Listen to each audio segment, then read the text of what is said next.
least the new news that we have on the iPhone 13. Now, we do have a bit of news for iOS 14.5. So as most of you know, 14.5 has been on a pretty long beta, and this makes me think that iOS 15, as I mentioned before, is pretty much going to be that big update, because Apple's pretty much taking more time to fix on that. Now, iOS 14.5, from what everyone's saying, is going to be officially released on the spring event from Apple. So the spring event Apple's having next Tuesday, this Tuesday, is when we're going to be getting iOS 14.5. So make sure you have your iPhones ready, because most probably Apple's dropping it then. But on top of that, this is what's going on beyond that. Within 14.5, it's been, I think, kind of like a smooth sailing road. I installed the first beta and every single beta pretty much after that. I don't really talk about the betas too much anymore. I don't even know why. But there have been a lot of new improvements with 14.5, more so with the security risk specifically for those third-party, ad developers, whatever they are.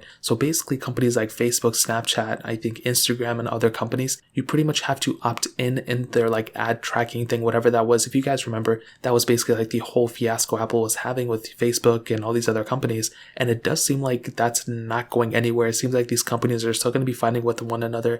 Tim Cook did mention like, oh, okay, like it's weird that companies are even saying anything about it, whatever. So I'm kind of on the side with Apple here, but I do see why Facebook would say that, but I'm not on the side of Facebook at all. So a lot of betas have been coming out with 14.5. I have been running it on all my iPhones for the most part that support it. Phones from the iPhone 6s all the way up to like the iPhone XR, and I think the iPhone 11, and I think my iPhone 12 is also on it too. And so far, I'm on like the beta 6 on my iPhone 12, and it doesn't really seem that bad. Like, it seems actually fairly smooth. I've had no issues whatsoever. I've actually been having more issues on 14.4.2 than on 14.5 beta 6. So I feel like once iOS 14.5 comes out, it's going to be more than enough stable for a lot of people to actually use as a, daily phone or daily OS, whatever. So I'm not really freaking out about it too much there. So I think that's totally fine in my opinion. Now,